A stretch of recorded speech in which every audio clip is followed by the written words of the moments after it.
Okay મિત્રો, જય શ્રી કૃષ્ણ, રાધે રાધે. જેમ કે ગઈકાલે આપણે વાત કરી કે આજે આપણે સ્ટેટિસ્ટિક્સ ચેપ્ટરનો વિડીયો મૂકીશું. તો આજે આપણે સ્ટેટિસ્ટિક્સમાં 13.1 માં કયા પ્રકારનો સમ હશે આપણે જોઈએ. 13.1 માં મીન ફાઇન્ડ આઉટ કરવાનું હોય છે, જેને ગુજરાતીમાં આપણે મધ્યક કહીએ છીએ. બરાબર છે. મીન ફાઇન્ડ આઉટ કરવાના there are three methods to find out mean. મધ્યક શોધવાની ત્રણ રીતો હોય છે. એ ત્રણ રીતો કઈ છે આપણે જોઈ લીધું. मीन फाइंड आउट કરવા માટે સૌથી પહેલા આવશે x bar = sigma fi xi upon sigma fi, જે ડાયરેક્ટ મેથડમાં છે.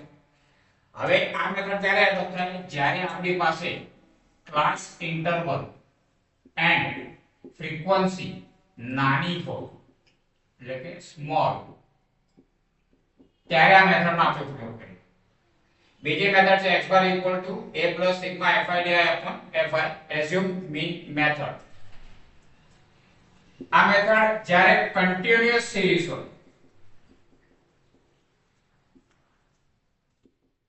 ત્યારે ઉપયોગ કરીએ. અને ત્રીજી મેથડ છે x bar = a + sigma fi upon sigma fi into a. એ છે સ્ટેપ ડેવિએશન મેથડ, જેને ગુજરાતીમાં પદ વિચલનની મેથડ આપણે કહીએ છીએ, જેનો આપણે જનરલી મીન એટલે કે મધ્યક ફાઇન્ડ કરવા માટે આપણે યુઝ કરીએ છીએ.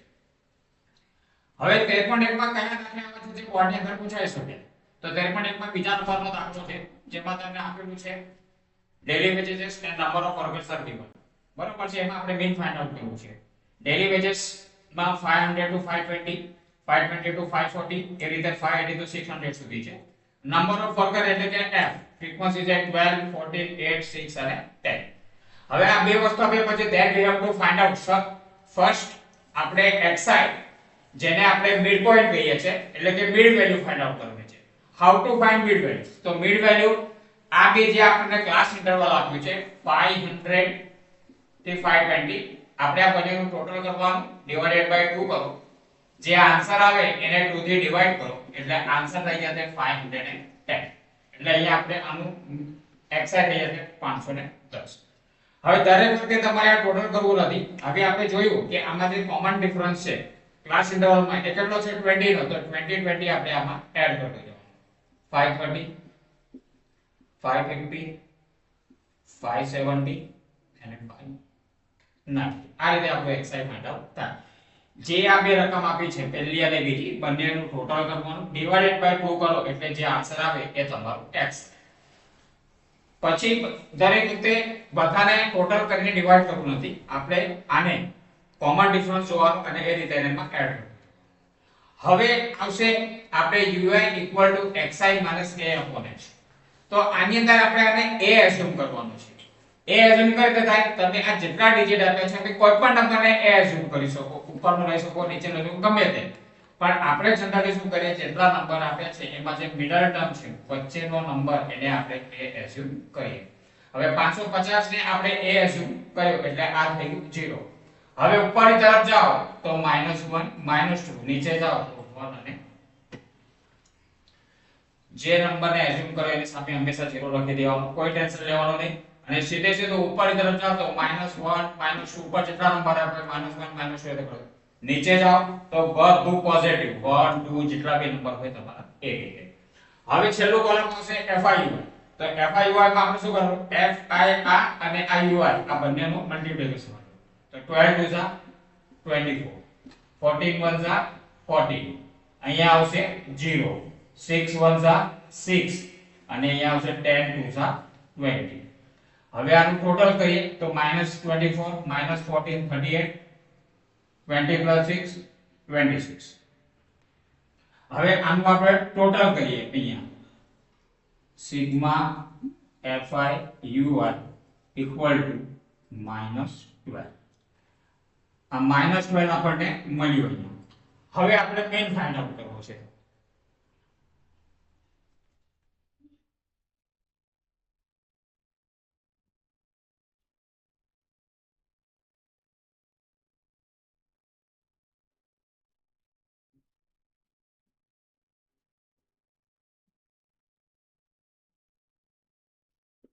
ફોર્મ્યુલા છે x bar = a + sigma FIUI upon sigma FI into h. એ આપણું છે 550 પ્લસ સિગ્મા fi છે આપણું -12 સિગ્મા fi છે આપણું 50 h છે આપણું 20 h એટલે જે કોમન ડિફરન્સ છે તે 0 cut 0 cut 550 plus minus 12 to the 24 24 માંથી 5 ને આપણે માઈનસ કરીએ અને ડિવાઈડ કરો 5 4 ઝા 20 8 રિમેનિંગ 4 રિમેનિંગ રહેશે 40 થશે 5 8 ઝા 40 550 માંથી માઈનસ કરો 4.8 એટલે આન્સર આવશે 545.20 આ તમારો આન્સર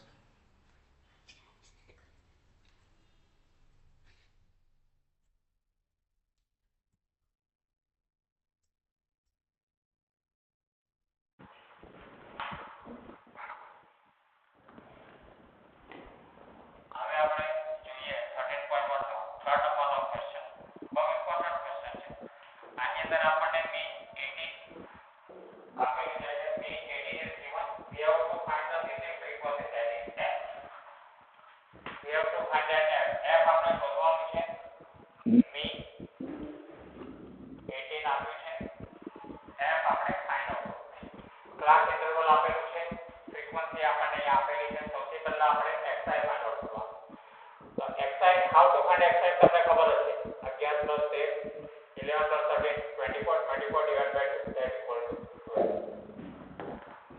પછી કેટલા આવશે 40 16 18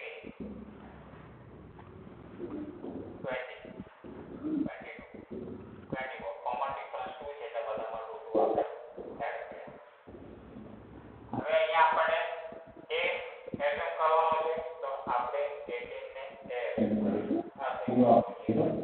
-2 -3 1 અને 3 એ એઝ્યુમ કરીએ સામે હંમેશા 0 બીજું કશું વિચારવાનું ઉપર થી કરવાનો તો જેટલા કોલમ છે -1 -2 -3 જેટલા હોય ત્યાં સુધી -1 છે નીચે જાઓ તો પોઝિટિવ હવે fi એટલે કે fi અને ui નું મલ્ટીપ્લિકેશન 7 3 ઝા 21 -12 9 1 ઝા -9 0 f 5 2 ઝા 10 4 3 ઝા 12 હવે આ ટોટલ પહેલા આપણે નેગેટિવ કરવાનું 21 plus 12 23 plus 9 -42 10 plus 12 22 plus 10 -42 માંથી 22 જતા -20 plus 10 frequency 7 plus 6 13 plus 9 22 plus 13 35 plus 5 40 plus 44 plus 10 okay now for x y equal to a plus sigma fi y upon sigma fi h a mean is given here 18 so x bar 18 equal to 18 a plus sigma fi y minus 20 plus f upon sigma fi 44 plus f into h h 2 okay now we take 18 this side so 18 minus 18 equal we multiply this term 2 with this term we multiply 2 with this bracket term that is 2 into minus 20 that is minus 40 plus 2f upon 44 plus f 18 minus 18 equal to 0 equal to minus 40 plus 2f that equal to 44 plus f now here is 0 here is 44 plus f here is a division if you multiply this term you will get answer 0 0 multiply 44 plus f equal to minus 40 plus 2f 0 equal to minus 40 plus 2